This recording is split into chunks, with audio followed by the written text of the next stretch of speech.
माता बहनों, आप सभी लोग जानते हैं कि 27 मार्च 2026 यानी शुक्रवार को पड़ रही है चैत्र महीने की रामनवमी व्रत, जो बहुत ही खास है। और ये वह तिथि है जो चैत्र मास में पड़ने वाली सबसे बड़ी तिथि है, क्योंकि ये शुक्रवार के दिन पड़ रही है। और माता बहनों, इसका बहुत ही बड़ा और विशेष महत्व होता है।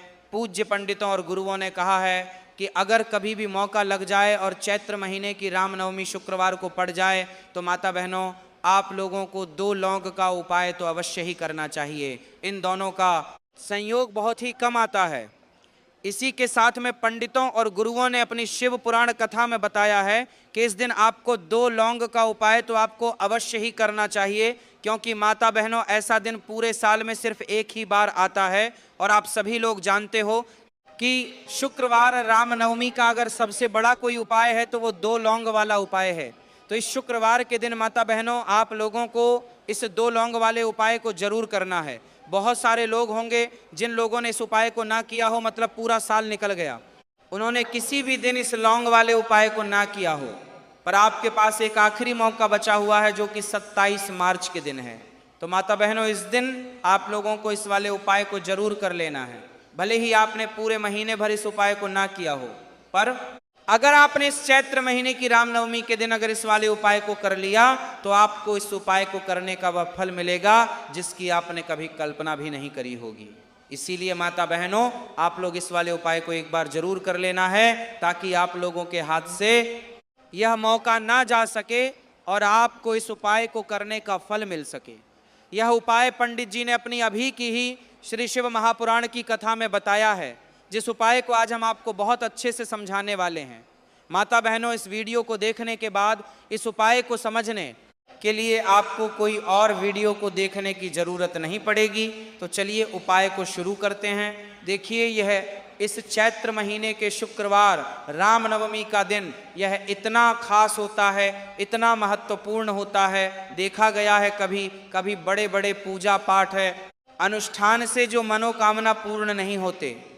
माता बहनों, चैत्र महीने के शुक्रवार रामनवमी के दिन एक छोटे से उपाय करने से ही आपकी मनोकामना पूर्ण हो जाती है। और बहुत सारे लोगों ने इस उपाय को किया भी है और उनको इस उपाय को करने का फल भी जरूर मिला है। ये अगर माता बहनों आप लोग भी इस उपाय को करना चाहते हैं तो आप इस उपाय को पहले अच्छे से समझ लेना, सुन लेना, उसके बाद करना। आपको इस उपाय का फल जरूर मिलेगा। और इस उपाय को कर लेने से आपके घर में चाहे किसी भी प्रकार की दुख और समस्या क्यों ना चल रही हो, आपको उसका कारण भी नहीं पता है कि भाई ये समस्या किस कारण से चल रही है, उसका कुछ भी कारण हो सकता है। जैसे पितृदोष हो सकता है या किसी भी तरह का मंगल दोष भी हो सकता है। तो माता बहनों, इस दिन आप लोगों को ये वाला उपाय कर लेना है। ये एक ऐसा उपाय है जिस उपाय को अगर किसी विशेष दिन पर किया जाए तो भाई उस विशेष दिन का जो है वो तो हमें मिलता ही मिलता है, पर हमने उस दिन पर इस उपाय को किया है तो हमें उससे भी बड़ा फल मिलता है, और फल बहुत जल्दी मिलता है, क्योंकि माता बहनों आप इस उपाय को बहुत ही बड़े और विशेष दिन पर कर रहे हो। तो चलिए अब उपाय के बारे में बात करते हैं, लेकिन उससे पहले आप लोगों को ये जानना करना आवश्यक है कि आखिर ये उपाय किस समय करना है, किसको करना है और कैसे करना है। तो चलिए हम आगे आपको वीडियो में एक एक करके बता देते हैं। लेकिन उससे पहले अगर आप लोग हमारे चैनल पर पहली बार आए हैं या फिर मेरी आवाज़ आज पहली बार सुन रहे हैं तो हमारे चैनल को सब्सक्राइब ज़रूर कर लेना, और इससे पहले जो है वो रूप कर लेना, और इससे पहले जो है वीडियो को लाइक करके कमेंट बॉक्स में श्री शिवाय नमस्तुभ्यम ओम नमः शिवाय ज़रूर टाइप कर देना। तो इस 2 लौंग वाले उपाय को हमें इस शुक्रवार रामनवमी के दिन कैसे करना है, किसको करना है, किस समय करना है और कहाँ पर करना है, ये सारे सवालों के जवाब आपको इस वीडियो में मिल जाएंगे। और जो ये वीडियो देखेगा भाई उसको 2 लौंग वाला उपाय ज़रूर करना चाहिए, क्योंकि माता बहनों इस दिन लौंग का भी बहुत ही बड़ा और विशेष महत्व होता है। और जब बात आ जाए 2 लौंग की तो ये सोने सुहागा वाली बात हो जाती है, और ये एक बहुत ही बड़ा उपाय हो जाता है शुक्रवार रामनवमी का। तो अब इस 2 लौंग वाले उपाय को आखिर करना किसको है, सबसे पहले हम लोग वो बात जान लेते हैं। तो देखो, घर की जो बड़ी माताएं बहनें होती हैं, उन माताओं बहनों में से कोई भी एक बड़ी माता बहन इस वाले उपाय को कर सकती है। और अगर आप चाहे तो अपने घर में से सभी सदस्यों को भी इस उपाय को करवा सकते हैं। अगर किसी व्यक्ति की खुद की कोई मनोकामना है खुद को कि कोई दुख और परेशानी है जो कि वो अपने लिए ही करना चाहता है, इस वाले उपाय को तो वह खुद अपने लिए भी कर सकता है। बाकी अगर कोई घर में से ऐसा है जो कि अपने पूरे घर परिवार की सुख और शांति के लिए यह वाला उपाय करना चाहता है तो भाई वो भी कर सकता है, उसमें भी कोई दिक्कत वाली बात नहीं है। कहने का मतलब यह है कि माता बहनों, इस उपाय को हर एक सदस्य भी कर सकता है और पूरे घर परिवार के सदस्य के लिए घर की बड़ी माताओं बहनों में से कोई एक माता बहन भी कर सकती है। माताएं बहनें अगर घर में उपस्थित ना हो या वह ये वाला उपाय ना कर पा रही हो तो फिर घर का कोई बड़ा सदस्य भी इस 2 लौंग वाले उपाय को कर सकता है, चाहे फिर वह पुरुष ही क्यों ना हो, उसमें कोई भी दिक्कत वाली बात नहीं है। अब इस लौंग वाले उपाय को हमें करना कहाँ पर है? देखो, हमें शिवलिंग के पास में जाकर करना है। बहुत सारे लोग प्रश्न करते हैं, हर एक उपाय को करते समय क्या हम इस उपाय को घर पर या मंदिर में कर सकते हैं? देखो तो माता बहनों, इस वाले उपाय को आप मंदिर में करोगे तो अच्छा रहेगा, घर पर नहीं करना इस वाले उपाय को। उसके बाद में जो अगला प्रश्न निकल कर आता है वह ये आता है इस उपाय को लेकर कि आखिर इस उपाय को हमें किस समय करना है, सुबह के समय करना है कि शाम के समय करना है?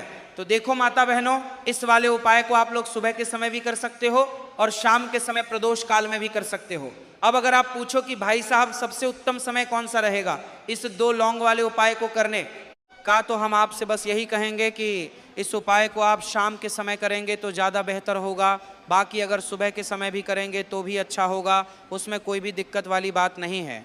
तो अब जो अगली सबसे बड़ी और महत्वपूर्ण बात आती है वह ये आती है कि सुबह अगर हम उपाय को करेंगे तो हमें कितने बजे से लेकर कितने बजे तक के बीच में करना है, और शाम के समय प्रदोष काल में करेंगे तो हमें कितने बजे से लेकर कितने बजे के बीच में करना है।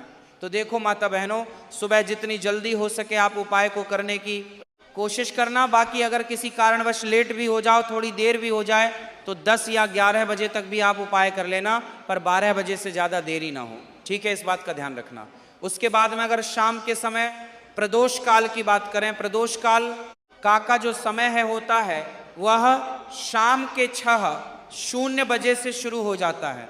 मतलब शाम के 6:00 बजे से लेकर 7:00 बजे के बीच का जो समय होता है यह समय प्रदोष काल का समय होता है। पर अभी जो मौसम चल रहा है माता बहनों, इस मौसम में जो है शाम बहुत देरी से होती है, तो आप इस उपाय को 7 या 8:00 बजे के बीच में भी कर सकते हो।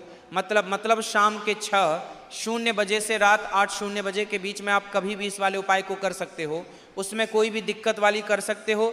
आप इस उपाय को 7 या 8:00 बजे के बीच में भी कर सकते हो, मतलब आप बात नहीं है। परंतु शुक्रवार रामनवमी के दिन कोशिश करना कि समय के अंतर्गत ही कर लो, किसी कारणवश ना कर पाओ तो थोड़ा देरी से भी कर सकते हो, आपको उपाय का फल जरूर मिलेगा। देखिए, इस वीडियो में जितने भी उपाय हम आपको बताएंगे सभी उपाय सरल है। देखो, गुरुजी ने कहा है कि शुक्रवार रामनवमी के दिन आपको चौमुख दीपक वाला उपाय तो अवश्य ही करना चाहिए। वीडियो के अंतिम में आपको उपाय बताया जो आपको करना है। देखो, आगे बढ़ने से पहले वीडियो को एक लाइक जरूर करें। देखो, सबसे पहला उपाय, यदि आपके जीवन में कर्जा बहुत अधिक है, आपके जीवन में संकट बहुत अधिक रहते हैं, आपके ऊपर बहुत अधिक विपदा आ रही है, बार बार आपको अपने व्यापार में और अपने धन में हानि देखने को मिल रही है, यानी कि आपको प्रत्येक कार्य में हानि हो रही है, तो माता बहनों आपको यह हमारे सरकार को उपाय करना चाहिए। देखिए, इस उपाय के लिए आपको मात्र एक लौंग का जोहा लेना है, यानी कि 2 फूल वाली लौंग लेनी है। साथ में आपको मात्र थोड़ा सा शहद ले लेना होगा और इसी के साथ में आपको तांबे के पात्र के अंदर शुद्ध जल लेना होगा। अब देखिए, इन सभी सामग्रियों को लेकर के आपको भगवान शिव के मंदिर में पहुंच जाना है। देखिए, ये उपाय आप सुबह से लेकर शाम तक कर सकते हैं। तो सबसे पहले तो आपके पास जो 2 फूल वाली लौंग है उन्हें आपको शहद के अंदर अच्छे से डूबना है, यानी कि दोनों पसंदर में नहीं करते हैं तो भगवान शिव के मंदिर में नहीं करते हैं, और आपको सामग्रियों को लेकर के आपको भगवान शिव के मंदिर में पहुंच जाना है और 15 में पहुंच जाना है। तो सबसे पहले तो आपके पास जो 2 फूल वाली लौंग है उन्हें आपको शहद के अंदर अच्छे से डूबना है, यानी कि दोनों फूल वाली लौंग है कि आपको दोनों फूल वाली लौंग है कि आपको सामग्रियों को लेकर के लौंग पर आपको अच्छे से शहद का लेपन कर देना है। अब आपको जो आपके पास एक लोटा जल है, सबसे पहले तो उसे शिवलिंग पर धीरे धीरे समर्पित करना है और श्री शिवाय नमस्तुभयम इस मंत्र का जाप करते हुए समर्पित कर देना है। अब आपके पास जो 2 फूल वाली लौंग है, शहद से उसे आपको शिवलिंग पर अर्पित करना है और आपको प्रार्थना करनी है कि जीवन में जो रोग की स्थिति है वह समाप्त हो, जीवन के जो संकट और समस्याएं हैं वह सभी समाप्त हो, जीवन से जो कर्ज की समस्या है वह समाप्त हो। इस प्रकार से प्रार्थना करते हुए ये जो 2 फूल वाली लौंग ही शहद संयुक्त, इससे आपको शिवलिंग पर अर्पित कर देनी है। आपकी जो भी समस्या होगी शुक्रवार रामनवमी के दिन अवश्य ही समाप्त हो जाएगी। तो इस प्रकार से माता बहनों आपको पहला उपाय करना है। अब हम बात कर लेते हैं दूसरे उपाय के बारे में। देखो ये उपाय आपके लिए सर्वश्रेष्ठ होने वाला है। देखिए, इस उपाय के लिए आपको मात्र 5 हरे मूंग के दाने आपको साबुत लेने, खंडित नहीं होने चाहिए, इस बात का ध्यान रखें। और इसी के साथ में आपको एक तांबे के पात्र के अंदर अपने घर से शुद्ध जल ले लेना है। अब इन सभी सामग्रियों को लेकर के क्या आपको सीधे पहुंच जाना है भगवान शिव के मंदिर में। देखिए, इस उपाय को भी आप सुबह भी कर सकते हैं और शाम के समय में भी कर सकते हैं। देखिए, भगवान शिव के मंदिर में पहुंचने के बाद आपके पास जो 5 हरे मूंग है, उनमें से पहला जो हरा मूंग है आपको शिवलिंग के सामने जो नंदी महाराज होते हैं और उनका जो पैर उठा हुआ होता है, वहां पर आपको पहला हरा मूंग समर्पित कर देना है और आपको ओम नमः शिवाय इस मंत्र का जाप कर लेना है। फिर आपको दूसरा हरा मूंग लेना है और शिवलिंग पर जो श्री गणेश जी वाला स्थान होता है वहां पर आपको यह दूसरा हरा मूंग समर्पित कर देना है। यानी कि शिवलिंग के सीधे तरफ आपको यह दूसरा हरा मूंग समर्पित करना है और फिर आपको ओम नमः शिवाय, फिर ओम लक्ष्मी नारायण नमः इस मंत्र का जाप कर लेना है। तीसरा हरा मूंग का दान आपको भगवान शिव की सबसे प्रिय पुत्री माता अशोक सुंदरी वाले स्थान पर समर्पित करना होगा।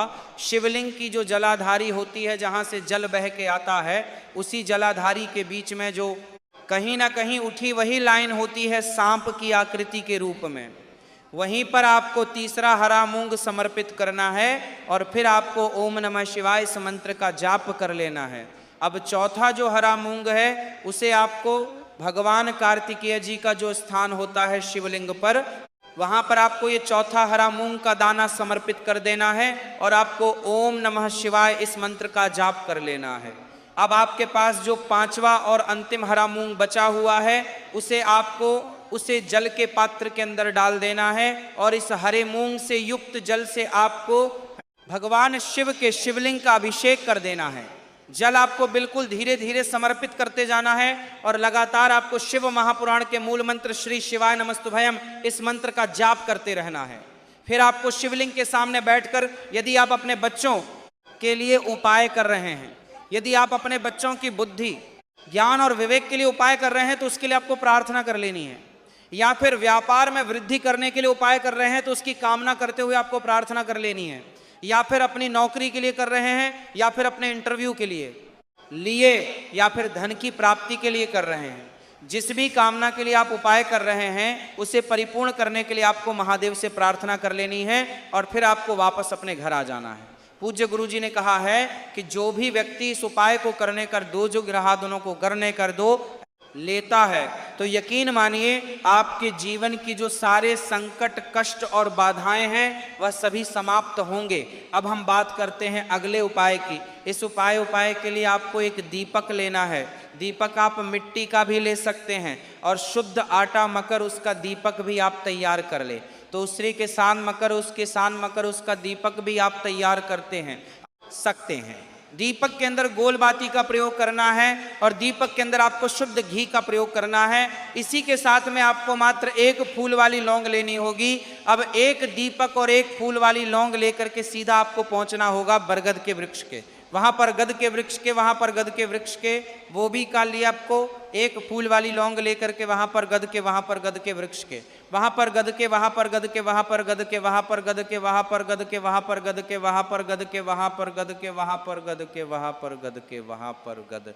पर देखिए, सबसे पहले तो आपके पास जो 1 फूल वाली लौंग है उसे आपको बरगद के वृक्ष की जड़ में समर्पित करना है। देखिए, अगर आपके जीवन में कोई भी बड़ा संकट आने वाला है, कोई भी बड़ा कष्ट आने वाला है, तो वह इस उपाय के माध्यम से दूर होने वाला है। महादेव की विशेष कृपा रहे कि जो भी संकट आपके जीवन में आने वाला होगा वो भी दूर हो जाएगा। तो आपको एक लौंग समर्पित करनी है बरगद के वृक्ष की जड़ में, और वहीं पर आपको जो है गोल बाती, वो दीपक जो आप लेकर के गए हैं उससे भी वहां पर प्रज्वलित कर देना है। देखिए, जब भी आपको जीवन में साल लगने लगे कि आपके जीवन में कुछ भी अच्छा नहीं चल रहा है, तब भी आपको कोई उपाय करना है। तो इस प्रकार से माता बहनों आपको ये उपाय करना है। अब हम जान लेते हैं चौथे विशेष उपाय के बारे में।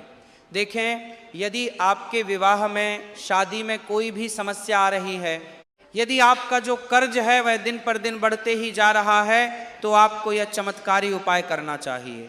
कोई भी समस्या अगर जीवन में है तो उसे दूर करने के लिए आपको यह उपाय करना चाहिए। मंगल दोष से जुड़ी हुई समस्या भी है, तब भी आपको यह उपाय करना चाहिए। देखिए, इस उपाय के लिए आपको एक तांबे के पात्र के अंदर अपने घर से शुद्ध जल लेना है, और इसी के साथ में आपको एक चुटकी लाल चंदन लेना होगा। अब आपको क्या करना है कि जो लाल चंदन आपने लिया है उसे आपको उससे जल के पात्र के अंदर डाल देना है, और ये जल जो है आपको लाल चंदन से युक्त तैयार कर लेना है। और ये लाल चंदन से युक्त जल आपको भगवान शिव के मंदिर में लेकर के पहुंचना है। लेकिन ये उपाय भी आप सुबह से लेकर के शाम तक कर सकते हैं। अब ये जो लाल चंदन से युक्त जल है, इसे आपको भगवान शिव के शिवलिंग पर धीरे धीरे अर्पित कर देना है, और आपको लगातार श्री शिवाय नमस्तुभयम इस मंत्र का जाप करते रहना है। देखिए, यदि आपके जीवन में विवाह से जुड़ी समस्या चल रही है तो आपको मंगलेश्वर महादेव का स्मरण करना है, और जीवन में अधिक कर्ज की समस्या है तो आपको मुक्तेश्वर महादेव का स्मरण करना है। देखना माता बहनों, एक दिन आपकी सब तरह की समस्या जल्दी ही समाप्त हो जाएगी।